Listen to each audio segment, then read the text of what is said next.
आइए प्यारा सा छोटा सा नाच गीत लेके आएंगे। कैसे लगेगा कमेंट बॉक्स में बताइएगा और चैनल को सपोर्ट करिएगा, अपना ढेर सारा प्यार आशीर्वाद दीजिएगा।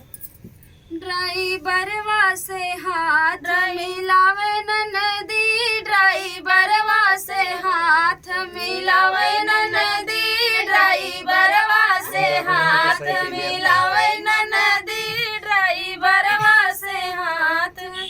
जब ड्राइवरवा बगियावा में आया, जब ड्राइवरवा बगियावा में आया, फुलवा के बहाने जाए ननदी, फुलवा के बहाने जाए ननदी, ड्राइवरवा से हाथ मिलावे ननदी, ड्राइवरवा से हाथ मिलावे ननदी।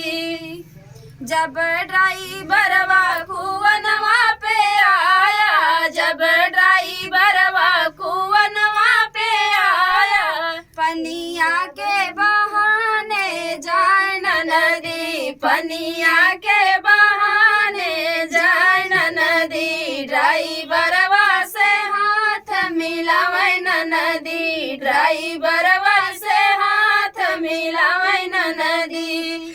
जब ड्राइवरवा महलिया में आया, जब ड्राइवरवा महलिया में आया, बेनिया के बहाने जाए ननदी, बेनिया के बहाने जाए ननदी, ड्राइवरवा से हाथ मिलावे ननदी, ड्राइवरवा से हाथ मिलावे ननदी।